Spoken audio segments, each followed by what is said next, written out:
What's up, family? Welcome back to Truthville, USA. I am Q. So I wanted to get in on this conversation because there's been a whole lot of information, a whole lot of false information being spread on both sides. But I wanted to set the record straight as it pertains to this Tim Walz situation. Now, this is my own personal take, so please hear me out. You will not hear this anywhere else but here. So there's been a whole lot of conversation talking about Tim Walz and the stolen valor thing. Now, all politicians lie. We know that to be the case since the beginning of time.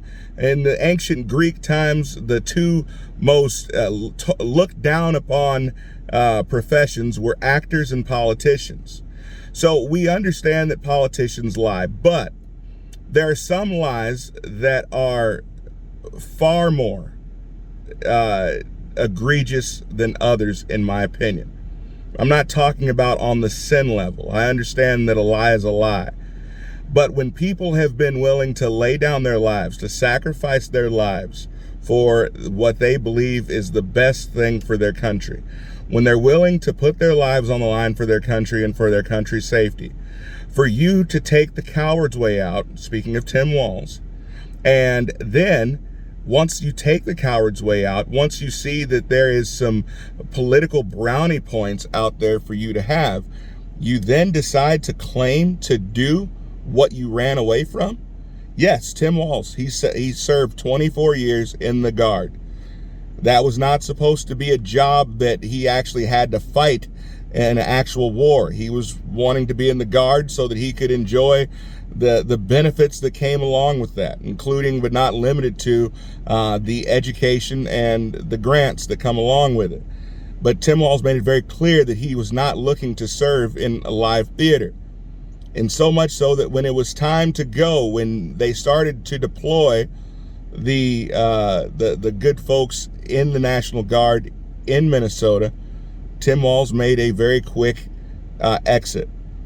He did go to Italy, and he claims that he served in Operation Enduring Freedom. That was in Afghanistan. It's a play on words. He did serve during that time. He did not serve in Afghanistan. He was stationed in Italy, and he was sending supplies to the troops there in the theater, in the live theater there in Afghanistan.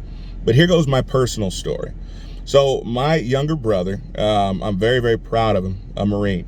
My younger brother went to the Naval Academy and wanted nothing more than to serve our country throughout his entire life.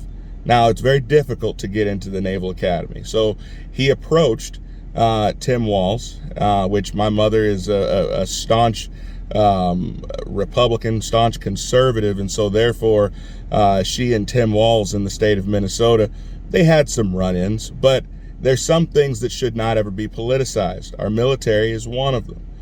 And so my brother approached Tim Walz asking for a congressional appointment. Well, the interesting part about that is that, you know, he knows our family. Tim Walz knows our family, and he knows what we stand for. Might not agree, but he knows that we are true Americans that love our country. Tim Walz was not willing to give my brother a congressional appointment unless my brother paid for it. He wanted to charge my brother for a congressional appointment in order for my brother to go to the Naval Academy to serve his own country. So you tell me how much Tim Walz actually appreciates and how much Tim Walz actually cares about American soldiers, how much he cares about military service when he wants to charge a young man that wants to go to the Naval Academy. He wanted him to contribute to his campaign in order to go to get his accommodation. That's disgusting. So that's the type of man that Kamala Harris is running with. Now you know. Comment below. Let me know what you guys think about this. I'll see you guys next time. Be blessed.